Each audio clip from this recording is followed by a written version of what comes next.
Bem, falar de violência sexual em livros é um tema bem espinhoso e por conta disso eu preciso falar um pouquinho antes do objetivo do vídeo.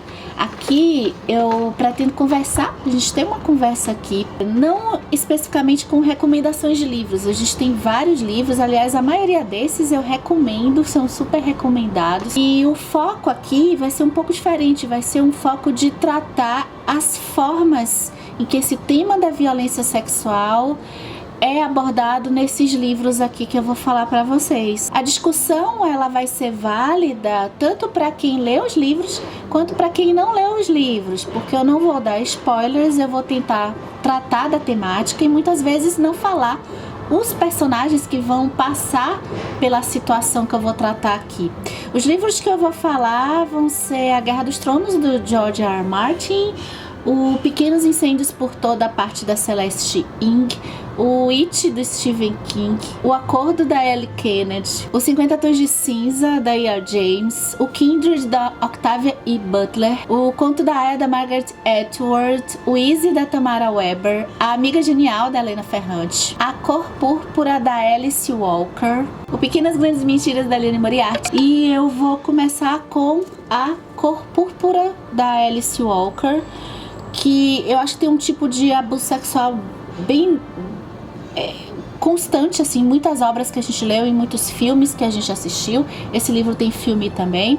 A gente tem aqui a Sally, que sofre abuso bem fácil assim de identificar, não é nem tão assim polêmico, que é o abuso sexual do pai. Ela vai se casar com um homem, praticamente vendida para esse homem, vai sofrer abuso sexual desse homem também. E no caso da Sally, a protagonista aqui, ela é aquele tipo de abuso e violência que não resta dúvida para o leitor que ela sofre, a gente se envolve com esse tipo de abuso e que está muito relacionado por conta da época, mesmo aqui acontecendo na época atual, mas assim, por conta da época que isso se passa nos Estados Unidos, no sul dos Estados Unidos, em uma época em que os negros eles passam pelo que a gente sabe que eles passam, né, por uma total ausência de direitos civis. E a Sally, a nossa protagonista, ela tem uma autoestima e uma total ausência de percepção dela como ser humano. Ela não tem qualquer ideia de que ela tem do que é dignidade, do que é ser digno. Ela nem pensa numa possibilidade de ter uma reação aqui. É como se ela nem se sentisse como um ser humano. A violência física, a violência sexual, nessa história, ela é quebrada muito sobre o olhar do outro, o olhar de amizade de uma outra personagem aqui e também o olhar de uma mesma situação em um outro personagem. E a gente muito se descobre por conta dos outros, né? A gente sente, por exemplo, que a gente é uma pessoa tímida, muitas vezes olhando que existe outro ser que é mais expansivo. E aí a gente percebe, ó, eu acho que eu sou tímida. Então esse autoconhecimento por meio do outro é tratado como forma de quebra dessa violência sexual aqui. Não resta dúvida quanto à violência sexual que acontece aqui no Conto da Aya, da Margaret Atwood. Esse livro que tido como muitas pessoas como distopia, no final das contas acaba tratando de as situações da violência sexual ligados muito ao fundamentalismo religioso, ligado a crenças e interpretações bíblicas de que o corpo da mulher é uma propriedade, o que acontece também aqui em A Cor Púrpura, mas é discutido, acho que de uma forma até mais complexa aqui no Conto da Aya. A violência do corpo acompanha a prisão do corpo, e aí de uma forma objetiva. Enquanto a gente pode dizer que Sally, aqui em A Cor Púrpura, ela não estava presa literalmente, mas socialmente ela estava, e mentalmente, psicologicamente ela estava presa nessa posição. Aqui a prisão ela é mais física, por conta da estrutura política que a autora faz para representar uma realidade de mulheres que a violência do corpo também acaba passando por uma violência cultural em que a identidade, o nome não existe mais, ou seja, a sua identidade, o que a Sally, por exemplo, aqui em A Cor Púrpura, ela nasce achando que ela é ninguém psicologicamente. Aqui, a estrutura de poder faz a ausência do nome, a ausência de vaidade, de roupas, com regras, a legislação literalmente coloca essas mulheres como ninguém, sob uma forma de forçar com que elas percebam que, como identidade, elas não são nada, aí o corpo delas também não vai ser nada. E eu deixo meio que uma pergunta meio explosiva, assim, de que de qual dois mundos, né? Qual dos dois mundos é mais fácil? Não, é menos difícil se sair de um mundo em que você tem exército, política, lei regulamentado, e a gente tem isso na realidade hoje, né, nos países assim mais pro lado oriental, e temos também dentro de instituições essa vivência, né, em que você tem a parede lá dos conventos, de estruturas religiosas que ainda mantém esse aprisionamento físico. Então, sair dessa situação física de estrutura de violência, ou sair da estrutura psicológica e social do aprisionamento pela violência.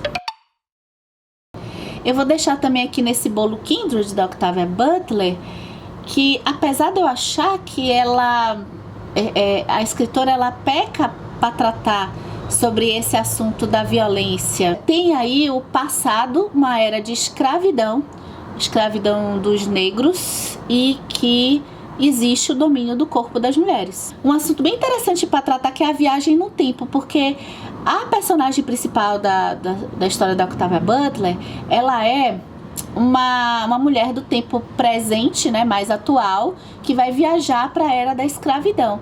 Então a percepção dela, até para o leitor não resta dúvidas da questão do estupro, e até para personagem que vive a situação do estupro vivendo no passado, não resta dúvida que ela está se sentindo violentada.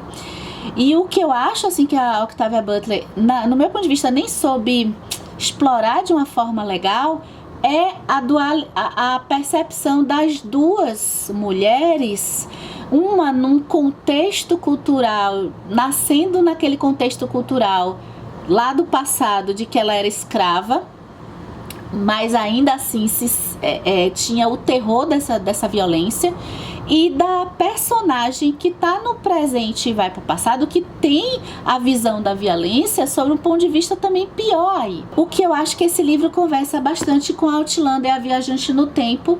Tem a mesma premissa de uma personagem que vai voltar lá para o século XVIII ou XVII e vai perceber o quanto que a mulher estava totalmente susceptível a ser violentada a qualquer momento. Mas eu acho que é melhor explorado a protagonista que viaja no tempo, na percepção dela e na atitude dela em relação à percepção da violência. Ou seja, a Claire, que é a protagonista, ela toma uma atitude, ela tem uma ação mais interessante nas personagens femininas da época que ela viaja no tempo.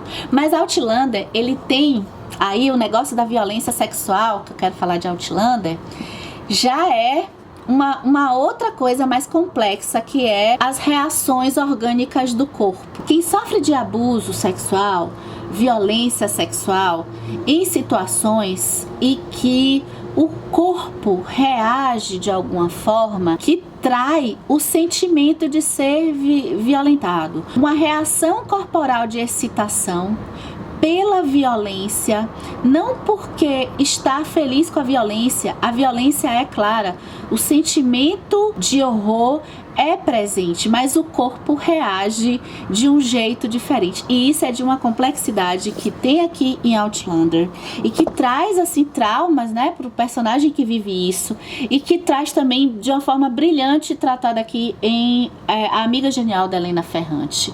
Esses personagens que vivem dentro da cabeça deles uma total incompreensão de como é que foi que eu sofri tanto sendo vítima de abuso, sendo vítima de violência sexual, e como foi que o meu corpo reagiu daquela forma que o corpo reagiu, ainda que eu manifestasse e que eu deixasse claro que aquela relação não era do meu desejo.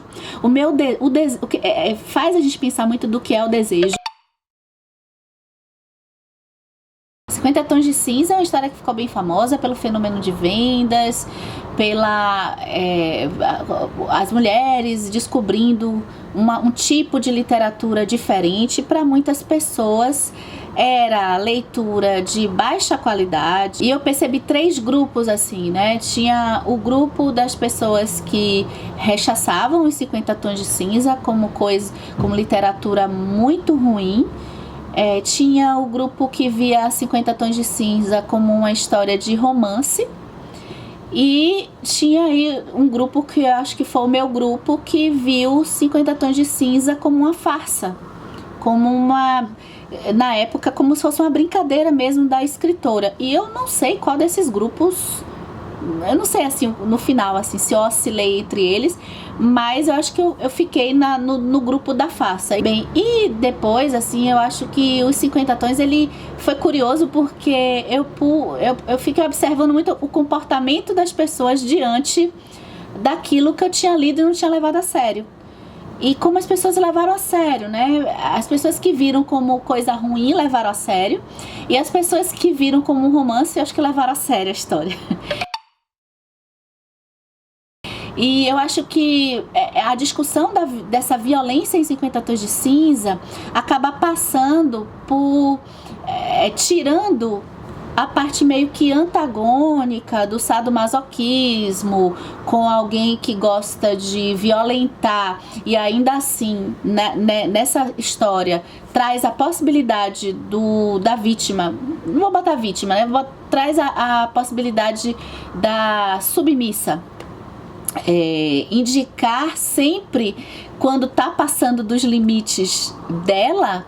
É um pouco antagônico isso, mas tirando essa parte antagônica, os 50 Tons, ele traz uma possibilidade da gente pensar sobre a romantização da violência, e não essa violência do sexo em si, que é consensual, mas a violência do controle psicológico, do controle social de um parceiro ou uma parceira, e daquela ideia que vem em muitas histórias parecidas com essa, quando se leva a sério elas, né? Mas é importante a gente discutir isso também, da ideia de que a violência, né, que o comportamento violento e controlador, ele sempre vem com um passado, aquela coisa de entender o vilão, que tem até um certo lado bom no meu ponto de vista em algumas histórias, e entender que alguns vilões são criados por nós mesmos. Eu lembro do conto Mineirinho, da Clarice Lispector, que é sensacional, mas assim, a gente tem que pensar também num outro ponto de vista, da gente sempre justificar a maldade. Justificar a maldade e trazer para quem sofre daquela maldade a ideia de que se deve insistir e deve aceitar aquilo ali, porque coitadinho, aquela pessoa é traumatizada, ele é ruim porque ele é traumatizado. E se você insistir, você é capaz de mudar, de levar a pessoa para o lado bom da força. Vamos continuar nessa complexidade da violência doméstica. Pequenas Grandes Mentiras, da Liane Moriarty, ele traz, eu acho que é um livro que ele vai trazer a questão da violência sendo construída bem aos poucos e bem devagarzinho. Aquela violência sexual, violência doméstica nesse caso também, né? Que começa com o simples fato de, eu não quero que você veja seus amigos. Depois passa por uma questão que eu acho bem interessante de querer estar o tempo todo junto, de ser aquela pessoa super romântica e maravilhosa e ter aquele amor assim louco de endeusamento e querer aquela pessoa só pra ela, né? 50 Tons de Cinza até tem isso também. Mas aqui em Pequenas Grandes Mentiras, a vítima, ela entra em um jogo também mental e psicológico de ter um benefício por conta após, né, de ter um jogo de poder diante, mesmo sendo vítima da violência também. Eu vou explicar. A personagem de Pequenas Grandes Mentiras, que passa que é vítima de violência, ela vive aquele negócio da culpa que a gente até já tá acostumado a ver nas histórias, que é, eu tô apanhando porque eu mereço, eu fiz alguma coisa errada. Mas ao mesmo tempo, ela tem uma personalidade de revidar de certa forma essa violência, mas não é. Ou seja, ela é violenta também, se fazendo acreditar, que tem até a ver com o nome Pequenas Grandes Mentiras, na minha opinião, se fazendo acreditar que ela faz parte do jogo de violência. No momento que ela sofre a violência, ela se sente mal com isso, ela fica numa situação de desespero. Imediatamente depois, o agressor, ele vira o jogo, fazendo ele se parecer vítima, porque ele não queria ter chegado até o ponto de agredir. Ela levou ele a agredir e ele fica muito mal por ele ter agredido. Imediatamente depois, ele passa a ser a melhor pessoa do mundo para esse parceiro, para essa parceira. Ele passa a ser aquela pessoa formidável. Outro ponto também de muita dúvida é que esse agressor, para as outras pessoas, aparentemente, até o livro não vai tão a fundo aqui, mas aparentemente para os filhos, para as outras pessoas, ele é uma pessoa muito legal, muito generosa e muito amável. O que faz quem tá em volta tá sempre elogiando o agressor. E a vítima fica, poxa, acho que tem alguma coisa errada comigo. Porque olha como essa pessoa é uma pessoa legal. Olha como essa pessoa é uma pessoa legal para todo mundo, inclusive para mim. Quando entra nesse negócio de inverter, né? Após a agressão, o agressor fica maravilhoso. E aí depois o negócio vai chegando no ponto que, agride novamente. Eu gosto muito da forma da violência sexual. Gosto muito, assim, da gente analisar o jeito que é tratado em Pequenas Grandes Mentiras aqui. Gosto muito também do Easy da Tamara Weber. E o Easy da Tamara Weber, a gente vai ter a violência, vai ter um estupro aqui nessa história, vencer o trauma de um estupro, de uma tentativa de estupro, porque a tentativa, né, da violência, ou seja, já tem a violência, ela só não é meio que consumada, mas a tentativa também deixa algumas sequelas. Mas o que eu mais gosto nessa temática do Easy é que essa escritora Tamara Weber, ela parou para falar de um tema que é muito pouco abordado na literatura e no cinema, nas artes em geral, que eu pude ver. Se você viu, eu vou pedir para você deixar aqui nos comentários a indicação de que esse tema é colocado, que é o seguinte: ele não chega a ser a violência, mas é até mais o abuso em si. Bem, no Easy, o negócio, ele vai na hora que já se tem uma relação com alguém. E quando já se tá num determinado momento em que se quer ter essa relação e muda-se de ideia e não se quer mais ter essa relação. Quando é que o não, ele não é verbalizado literalmente como não, mas ele pode ser percebido, claro que aí, quando se tem essa coisa famosa aí chamada empatia, né? E percepção clara da realidade, pode-se perceber isso em alguém. Até que ponto se pode forçar o forçar não sobre a violência propriamente dita, mas o forçar alguém sobre superstições ou crenças de que, ó, se eu já fui até aqui, se eu já tirei a roupa, eu não posso voltar atrás. Então eu acho que é um tema que pouco se discute na literatura e no cinema sobre isso. E vem para a próxima indicação, mas que foi o mais próximo que eu encontrei que trata desse tema, que é o arrependimento do sexo. Existe aí uma linha que é complicada, que é aquele, eu no meu ponto de vista eu acho que é um abuso, mas é bem complicado ter assim uma uniformidade de percepção, que é aquela velha história de levar alguém para a cama, de induzir e de dar substâncias, né, de pegar pessoas que não estão na sua condição normal para se decidir uma coisa séria, que é uma relação sexual. A gente tem doença envolvida, tem gravidez envolvida e outras situações emocionais envolvidas. Então, essa decisão, quando ela não se está num momento legal e de consciência, ser percebido com quem tem a consciência para isso. E existe aquela velha história do abuso, e eu me lembro que eu vi isso pela primeira vez numa série super antiga, que eu sou das antigas, eu sou... que era Barrados no Baile, da velha história do cara que às vezes faz uma aposta para levar a menina pra cama, do cara que leva alguém sem uma intenção, não deixa clara a intenção e mente, dá bebida, várias situações em que o sexo acontece. Ele é consensual? É uma tremenda sacanagem, né? Consensual ele é, mas imediatamente depois se percebe que a intenção sexual ou a sua condição ali naquela transa não foi uma condição agradável. Eu acho que isso é um assunto legal de violência sexual, porque é um tipo de violência que não é aquela violência clara da gente perceber. É o tipo de comportamento que, especialmente na minha experiência com os homens, fica um comportamento assim... ok, sabe? O vacilo foi do arrependimento da mulher depois. Mas eu acredito que isso possa acontecer com a relação invertida também, ou com relação homossexual também, enfim, com todas, né?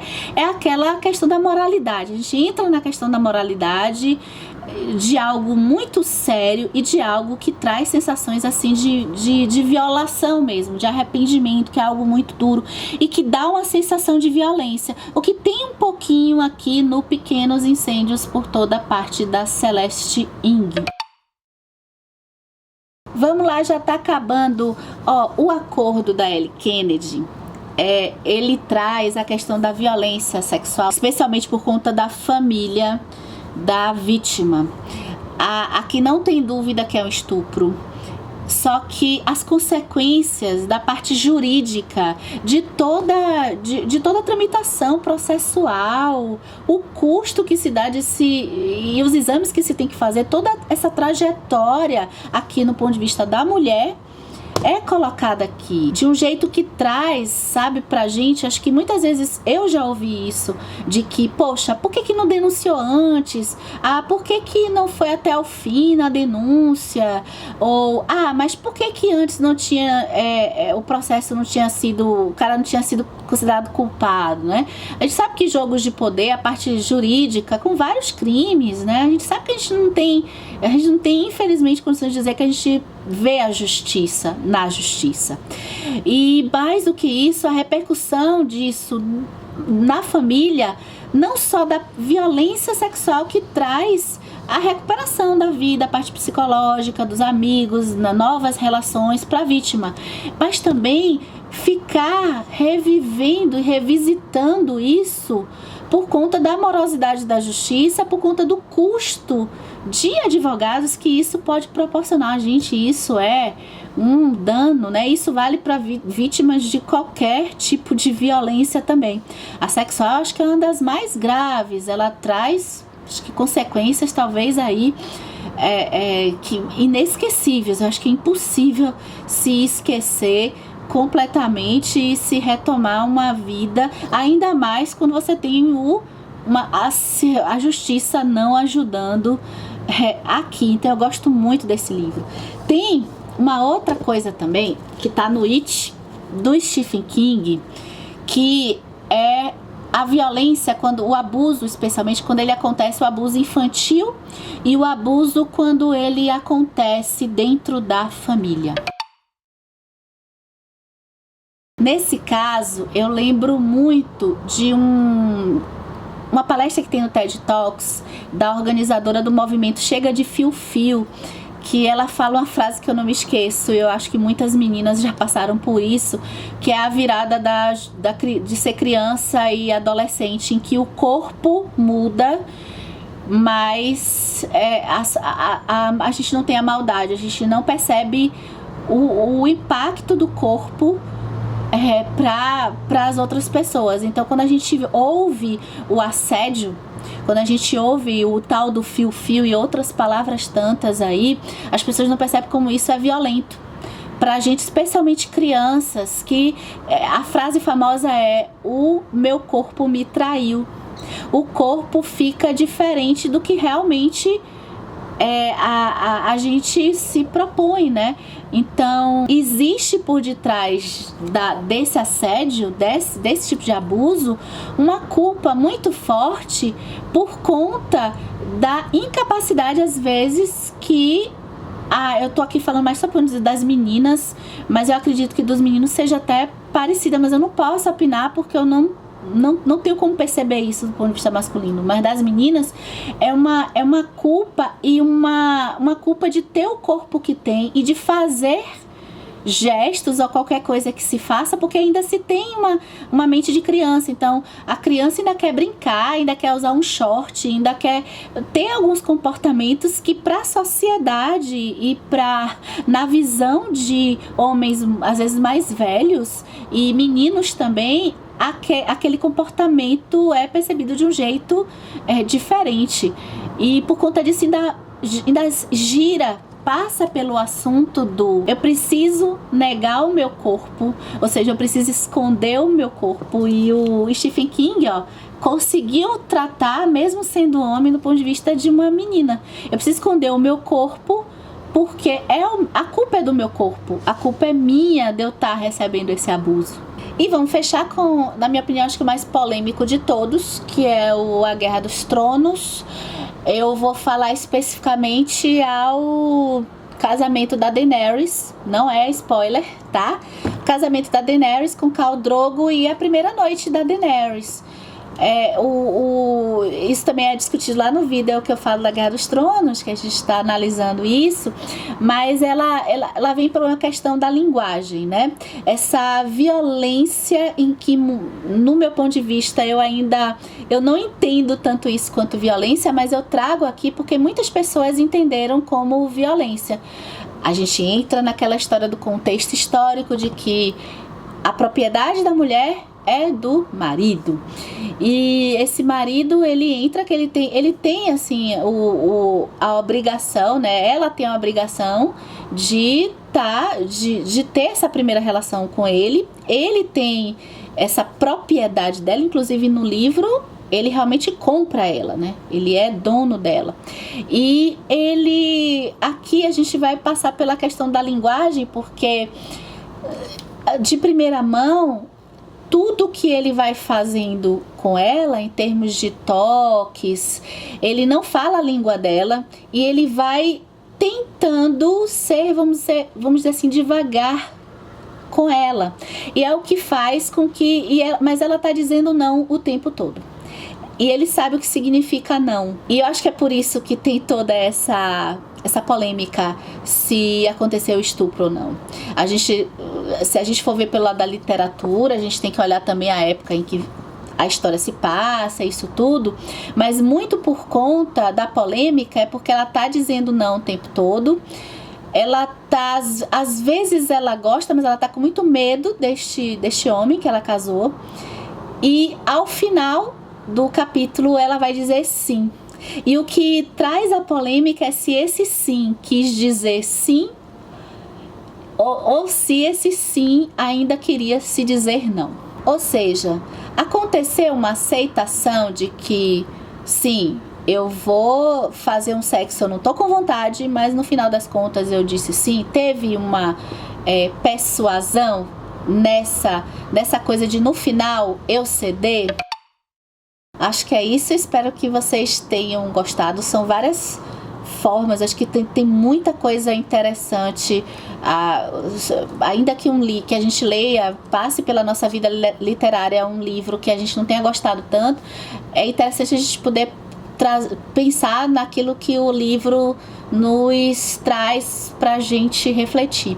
E eu acho que tem muitos assuntos ainda sobre violência sexual que é interessante a gente levar para discussão, porque são poucos discutidos nos livros. Acho que eu pude fazer meio que um aparato de vários, e eu tenho certeza que existem mais situações polêmicas, que são as que a gente precisa discutir, as situações polêmicas. Por isso que eu convido você a deixar seu comentário, se você conhecer algum livro que trate de alguma situação mais polêmica ou mais complexa de violência sexual.